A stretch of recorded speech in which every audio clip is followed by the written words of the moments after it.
সমস্ত জেলার পাশাপাশি মুর্শিদাবাদের ফরাক্কায় নবমতম দুয়ারে সরকার ক্যাম্প অনুষ্ঠিত হচ্ছে ফরাক্কা বেনিয়াগ্রাম পঞ্চায়েত। দুয়ারে সরকারে অবহেলার স্থানটি হল মুর্শিদাবাদের ফরাক্কা ব্লকের সবথেকে বড় পঞ্চায়েত বেনিয়াগ্রাম। এই পঞ্চায়েতের প্রধানের অভিযোগ, এই পঞ্চায়েত সবথেকে বড় পঞ্চায়েত, সাধারণ মানুষের ভিড় সবচেয়ে বেশি এখানে। অথচ আজকের এই দুয়ারে সরকার ক্যাম্পে সময় মতো লোকজন না পাঠানোর অভিযোগ ফরাক্কার বিডিও বিরুদ্ধে। তিনি আরও বলেন, সময়মতো বিডিও লোক পাঠালে এত ভিড় জমতো না, পুরোপুরি বিডিওর গাফিলতির অভিযোগ তুলে প্রধান। পাশাপাশি তিনি মুখ্যমন্ত্রীর দৃষ্টি আকর্ষণ করে বলেন, বারবার একটি বয়স্ক মানুষ ঝোলা নিয়ে মেম্বার প্রধান বিডিও অফিসে যাচ্ছে, দুয়ারে সরকার ক্যাম্পে যাচ্ছে, ৫-৬ বার ফর্ম জমা করার পরও বয়স্ক ভাতার টাকা ঢুকছে না। এই টাকা যাতে তাড়াতাড়ি ঢুকে তার ব্যবস্থা করা যাতে হয়। আজকের এই দুয়ারে সরকার ক্যাম্পে সাধারণ মানুষের ভিড় ছিল লক্ষ্মী ভাণ্ডার লাইনে। অপরদিকে ঘটনাস্থলে পৌঁছায় ফারাক্কার বিডিও জুনায়েদ আহমেদ। ঘটনাস্থলে পৌঁছেই আধিকারিকদের এক প্রকার ধমকের সুর শোনা গেল বিডিওর গলায়।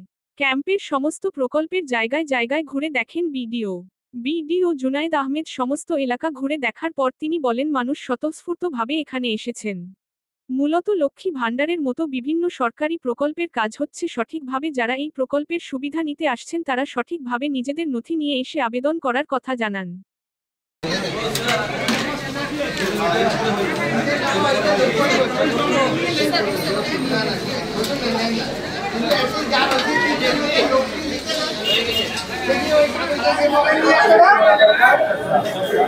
এদিকে কি আছে, এদিকে এরা কি, এরা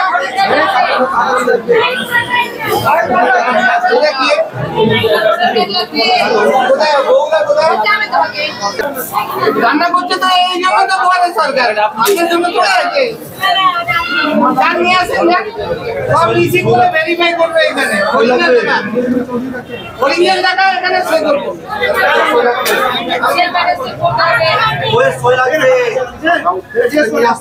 অ্যানাউন্স করুন এখান থেকে, যাদের যাদের হাতে হাতে সই করবে।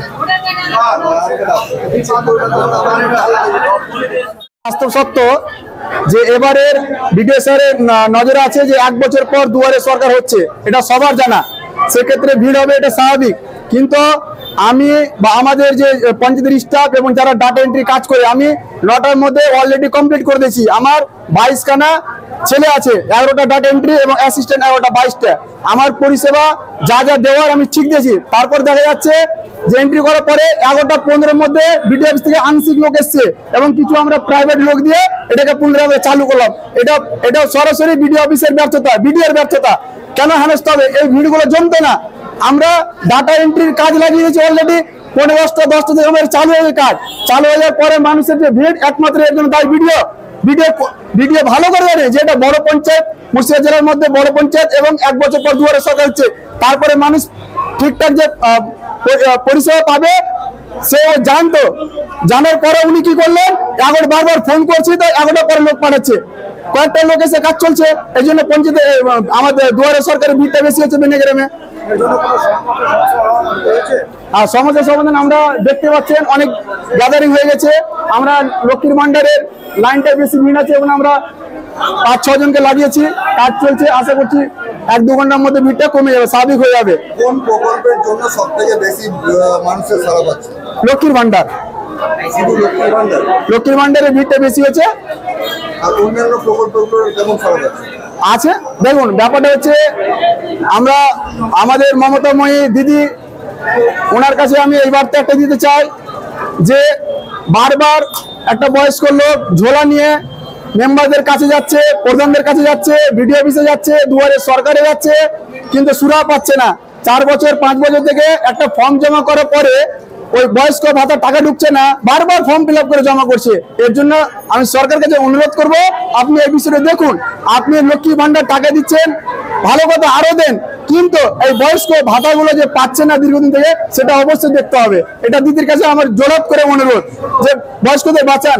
কেন এক টাইমে এমন হচ্ছে যে ওই বয়স্ক লোকগুলো 1000 টাকার জন্য নিজের সন্তানরাও দেখে না, ওই 1000 টাকা পেলে তারা পুনরায় চিকিৎসা করে কোনো রকম বেঁচে থাকবে। এটা কার ঘাটতি বলে মনে করছেন, এই যে বারবার করে মানুষ এসে harassment হচ্ছে? এটা তো পুরোপুরি ঘাটতি বলতে গেলে, সরকার যদি সঠিক টাইমে টাকাগুলো দিয়ে দেয় তাহলে তো মানুষ আর ভিড়টা জমতো না। আমার দুয়ারে সরকারের দরকার ছিল না গো, কিন্তু মানুষ করবেটা কি, যাবে কার কাছে? আমাদের কাছে আসে, পঞ্চায়েতে মেম্বারদের কাছে যায়, প্রধানদের কাছে আসে। আমরা একটা কথা বলি, আপনার কাজ এন্ট্রি করা আছে, কিন্তু সরকার টাকা না দিলে আমরা করবো কি? যার জন্য বারবার জ্যাম হচ্ছে। আজকে যদি বয়স্ক ভাতা টাকাগুলো দিয়ে তো তাহলে জ্যামটা লাগতো না। এটা আমরা মাইকিং প্রচার করিয়েছি, ফেসবুকের মাধ্যমে দিয়েছি, সোশ্যাল মিডিয়াতে দিয়েছি, প্রত্যেকটা মেম্বারকে ফরওয়ার্ড করা হয়েছিল যে আপনারা নিজ নিজ এলাকায় বলবেন। যথেষ্ট আমরা দুয়ারে সরকারের জন্য প্রোগ্রাম জন্য আমরা প্রস্তুত ছিলাম। আমরা বাড়ি বাড়ি গিয়ে গিয়ে ওই গ্রামে গ্রামে ঘুরে ঘুরে পাড়ায় পাড়ায় আমরা মাইকিং করেছি। এটা আজকে বিকেল 4টা পর্যন্ত ডেট দেওয়া ছিল, ডেট দেওয়া আছে। আমার নাম মোহাম্মদ জাকির হোসেন, কোন পঞ্চায়েত? বেনিগ্রাম পঞ্চায়েত। অনেকেই মানে মানুষ স্বতঃস্ফূর্তভাবে এখানে অনেকেই অ্যাসেম্বলড হয়েছে। আমাদের অনেক জায়গায় একটু ইনিশিয়াল হার্ডেলের পরে আমরা স্টার্ট করতে পেরেছি, এবং সবই মানুষরা এখানে এসে, বিশেষ করে Lakshmi Bhandar, pension, old age pension, মানবিক এই সংক্রান্ত লোকজন এসেছেন। এখানে ফর্মগুলো জমা নেওয়া হচ্ছে। আমরা সব কাউন্টারের লোক এখন দিয়েছি, তারা যেন ফর্মটা নেওয়ার সময় ভালোভাবে দেখে শুনে নেয়। পাবলিককে অনুরোধ করছি যে তারা অরিজিনাল ডকুমেন্ট নিয়ে এসে, বা লক্ষ্মী ভান্ডারে যদি কেউ আবেদন করেন তো যিনি মহিলা আছেন উনি এসে যাতে জমা দেন, তাহলে আমরাও ভেরিফাই করতে পারি এবং ওনাদেরকে সঠিক সময়ে সঠিক বেনিফিটটা যেটা গভর্নমেন্টের আছে সেটা দিতে পারি। আপনার নগদর্পণে দুয়ারে সরকার ক্যাম্পে এখন পর্যন্ত কতজন মানুষ পরিষেবা পেয়েছেন? সেই হিসাবটা নিয়ে তো এখন আমি জাস্ট এখানে বসিনি, অফিসে আসুন আপনাদেরকে পুরো ফিগার দেবো যে টোটাল দুয়ারে সরকার কবে থেকে এটা 9 ফেজ চলছে। আজ আমরা অলরেডি দুটো জায়গায় বেওয়া 1 আর তার আগের দিন অর্জুনপুর করে নিয়েছি। আজকে আমাদের বেনিয়াগ্রাম আছে, আগামীকাল বাহাদুরপুর অ্যান্ড সোয়ান। প্রত্যেকটা জিপিতে একটা পার্টিকুলার ডেটে আমরা বসছি। এবং সিমিলারলি আমাদের অনেক জায়গায় যেগুলো ইন্টিরিয়ার এরিয়া আছে, যেখান থেকে মানুষরা এই অবধি আসেন না, বেনিয়াগ্রামের ক্ষেত্রে ধরেন হোসেনপুর, নয়নসুখের ক্ষেত্রে পারসুজাপুর, বাহাদুরপুরের ক্ষেত্রে আমাদের চাঁদর, আমাদের এই বেবার ক্ষেত্রে শিকারপুর, যাদবপুর, নিমতলা, এইসব জায়গায় অ্যাডিশনাল মোবাইল ক্যাম্প করার ব্যবস্থা করা হয়েছে। ক্যাম্পগুলির কার্যকারিতা কোনো চ্যালেঞ্জ বা সমস্যার মধ্যে পড়তে হয়েছে কি? না, পাবলিককে অ্যাওয়ারনেসের আরো দরকার আছে। পাবলিককে নিজে স্বতঃস্ফূর্তভাবে যে বেনিফিট নেবে তাকে দুয়ারে সরকারের ক্যাম্পে অবধি আসা উচিত। এবং সঙ্গে আমি অনুরোধ করব যে অরিজিনাল ডকুমেন্টসগুলো নিয়ে আসেন, তাহলে আমরা, নাহলে কি ব্যাংক অ্যাকাউন্ট, পাসবুক, আধার, এইগুলো যদি ওনারা নিজে নিয়ে আসেন তাহলে আমাদেরকে আইডেন্টিফাই করতে সঠিক সময়ে সঠিক সুবিধা পাইয়ে দিতে সুবিধা হয়।